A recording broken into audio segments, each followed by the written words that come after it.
Yeah, I was going to say. Recording in progress, Joel. Hey, Ray, good morning. Good to see you. Hey, Joel, how you doing? Thanks so much for I'm this. doing great. Yeah, I was so excited when you mentioned it, Ray.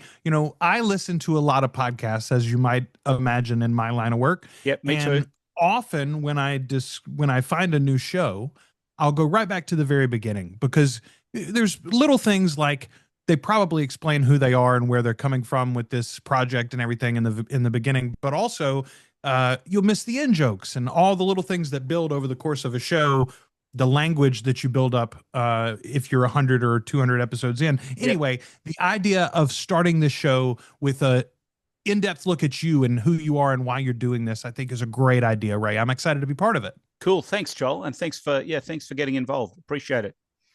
So tell us, first of all, what inspired you to explore technology generally? Like, why are you interested in that? You're a tech guy, period. Why? Well, I'm a tech guy, and I seem to be attracted to tech people in my line of work. People like yourself, and it's interesting. The more I get into podcasting, the more I speak to people, and the more I get into writing my newsletter and communicating with my clients, the more I seem to learn about it, which is interesting. But I've always been a fan of tech. Um, I always cite the example, Joel. It's less than 70 years between the Wright brothers' first powered flight and man on the moon. That still blows my mind. That's pretty crazy.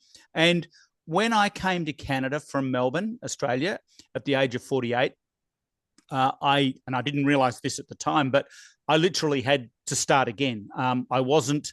I came here to Canada to be with my kids. I wasn't really that tech savvy, but the issue when I came to Canada was the best I could get was a visitor's visa, which meant that I couldn't work, I couldn't get a mortgage, I couldn't get health cover, I couldn't get any education, couldn't really do anything. So I could have got a cash job or whatever and done it on the quiet, which would be cheating the system a little bit. But I decided to explore online marketing and I'd spent a lot of time with my real estate clients and agents that I'd worked with in Australia. So I kind of converted that whole model to, and thank goodness for Facebook and I think Skype and now Zoom and these other technologies that came along. But I kind of converted all of that to an online presence, and that's where I learned a lot about technology. And the more I learned, the more interested I became. And I guess in my space of real estate, it was kind of like the more I learned, the more I saw the opportunities for us as real estate agents to be able to capitalize on that and and explode our brand and reach out and make better connections, win more listings and make more sales. So that's kind of my love of tech encapsulated fairly rapidly. Ray, I love the way you put it, that span between the Wright brothers and landing on the moon. My grandmother, my father's mother, was born in 1910 in rural Alabama up on a mountain. And she talked about, she remembered the first time she ever saw a car, Mm, right? mm, It wasn't somebody she knew that owned the car, even. It was just the first time she saw a car drive by. And yet she lived not only to see a man on the moon, but she lived to see the the personal computer. She yep, lived to see the internet even yep. before she passed away, right? So yeah, what a short span of time and how far we've come. So in our lifetime, what we've got left anyway, how much more will we see? It's an exciting time. On that note, Ray, I know not only in the real estate space, but across industries, everybody is scared of AI to some Right, degree. Everybody is a right. little nervous Yep. about the computer boogeyman coming for your job. How far are we from AI replacing real estate agents? Yeah, I get that question a bit, Joel, and the answer is really, to be totally honest, I don't know. Um, the nature of real estate is very specific. Real estate has no recommended retail price, so you might look at a property and or two properties, and they're similar, but they might sell for vastly different figures. I mean, that seems to happen a lot. So um, I like to think where large sums of money are involved, there needs to be some human interaction and some human contact and some human consulting. If I'm selling a property and like so many prices nowadays are over $1 million, we're talking large sums of money. I'd like to be working with somebody in my corner, somebody I can ring on the phone and talk to, or message. I don't want to leave it to a machine.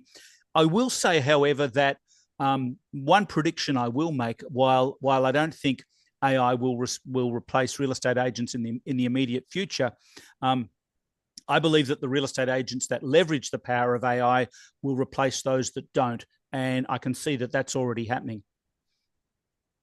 Well, and that I think is exactly what this show is all about in some ways, Ray, is helping other agents prepare themselves for that next phase, right? Yeah, So yeah. I know you've already mentioned it, you've got a huge love for marketing and you've been a tremendous pioneer of online marketing, I think, in a lot of ways. What is the best way for real estate agents to attract new clients? That's what Oh, everybody wants. okay. I get that question a lot too.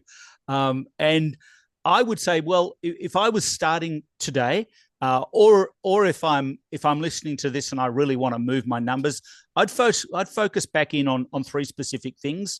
I would focus my efforts on building a large number of quality relationships. So I need a good CRM. I need a good database management system in my corner, something I love to use. And if you're listening to this and you hate your CRM, chuck it out and get one that you love, because it's costing you money. You should be able to message your people whenever you want. You should be able to access your contacts.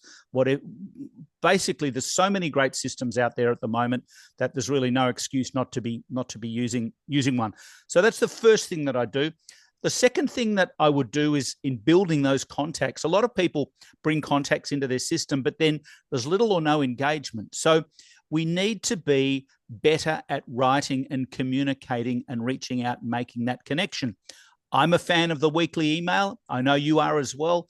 And as far as real estate goes, I think it's important that our content is not all real estate. In fact, I would have 75 or 80% non-real estate, talking about things in your community. Those who've had the opportunity to read my book, Digital Mayor. And in fact, I'll put the link in this episode or in the show notes so people can access it. So please jump in and download a free copy. But I talk about it in there, building a community and positioning yourself as the digital mayor in your community, and shining a light on others. The amazing things happening when you point the camera and the microphone away from yourself and you engage other people. There's so much happening in all of our communities. So that's the second thing I would do is just reach out and make that connection on a regular basis. And so you've got the attract, and then the nurture is number two. Attract is number one, and then nurturing is number two. And number three is I would have a solid online presence, which means a great website. A lot of real estate agents don't have a website. A lot of real estate agents don't believe they need a website, but they're competing with agents who do. So I'm a big fan, and I've seen this a lot lately, of agents really improving their online ranking, for example, in a Google search engine, where they're able to write a bunch of content into their blogs, and it's keyword rich. If I'm in Bondi Beach in Australia, I'm writing Bondi Beach real estate, or Bondi real estate, or real estate Bondi, or whatever it might be. And I'm starting to get known. I'm starting to get ranked in there. You can put links from other sites in there. You can link to other sites. There's all sorts of different things that you can do. But once you've got a website, then you can begin to influence what's going on around you, because I guarantee you that if somebody's thinking of using you as their agent, they're going to be researching you pretty heavily online, and they're going to be making a judgment on you without you even knowing. So I would focus on those three things.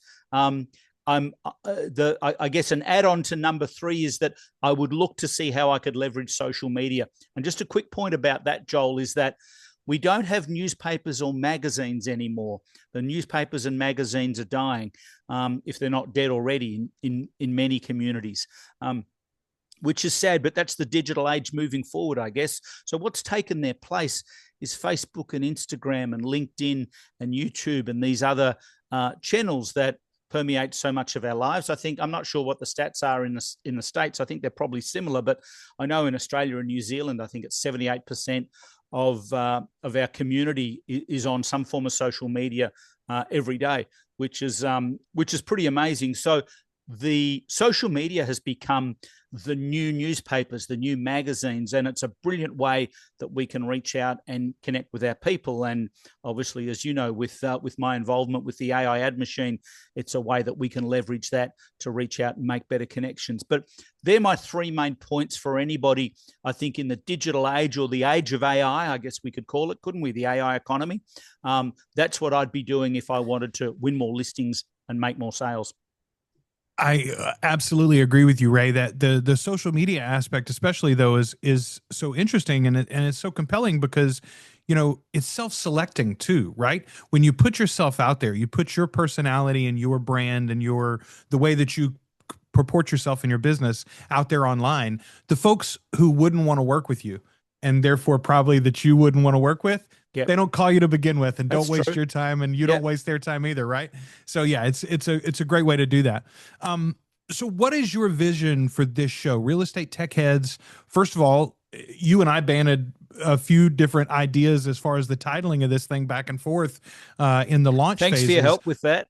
No, absolutely, man. That's one of the I love our relationship because of that. Honestly, we do very good jobs passing those sorts of things back, and then Yeah. finally honing in on what we're trying to do. Yeah. But what is your mission with this? What is your long-term goal for a show like this? Well, thank you, and thank you for your input. I mean, I got to say, and I'm sure everybody listening to this would agree, it's just fabulous to have somebody in your corner who you can communicate with and just ask them a question like that and get their honest feedback. So I really value that. I love tech. Like I said at the top of the episode, the more I talk to people, the more I learn. So I want this show to be a conduit for my real estate friends to learn more about how they can leverage technology and AI. I guess AI is technology. And I think if you can listen to a show like this and come away with one or two ideas, and that's my mission every show, is just to have a really good tangible idea that somebody can jump into and learn a little bit and apply it. It's got to either save them time or money or win them extra business or all of the above. I mean, we're all motivated by chance of gain and fear of loss.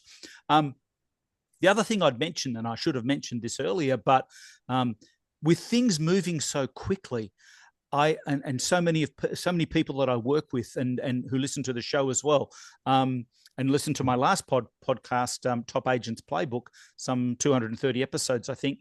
But I don't want to get left behind. I want to stay on the cutting edge of this. I want to be, I'll make a judgment if something new comes across my inbox that I like or I don't like. But I don't want to be left behind. I want to be able to access these tools.